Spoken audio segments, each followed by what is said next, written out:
Welcome to the opening of Milbai Bridge, one of the timber bridges that we've replaced as part of this year's program. The site of Milbai Bridge is located about 1.5 kilometres north of Tinonee on Tinonee Road between Tinonee and Wingham.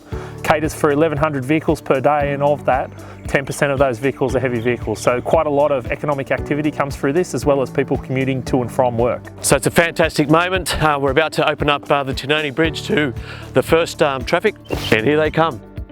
This project was delivered on time and under budget. We've replaced what is an old timber bridge structure that was at the end of its life, was impossible to maintain, with a concrete reinforced structure. That allows us to get a good 100-year life out of the design, to remove the load limit off the bridge that was previously here and to reinstate it back to normal traffic. For just under $1 million, we've been able to replace the bridge. One of the reasons that we were able to do it for that price is that we had a side track available, and we've been able to keep the road open to traffic and then have full access to the site to get the bridge in. We used precast concrete girders, which enabled us to do a lot of work on the ground before that they were lifted into place, and then that made finishing the bridge really easy for the teams to get in and do. And as part of the bridge design itself, we're actually able to maintain fist passage through the creek that's around here.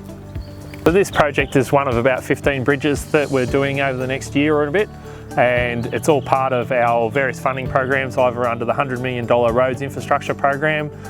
When you look at the Thunderbolts Way and the Buckets Way, we've got $20 million programs on each of those roads that's making some real improvements. But in particular, our timber bridges, for our area, we've got 542 bridges, of which 193 of those, or 192 now, are timber bridges. Which gives us, when you compare that to population statistics, we've got about 10% of the state's timber bridges in New South Wales, in the mid-coast area, but we only have about 1% of the state's population. So that is a massive challenge for our organisation to deliver a replacement program over 10,000 square kilometres, making sure that the 193 bridges continue to allow access to our properties, to allow access for our businesses, and so that our community continues to thrive and grow.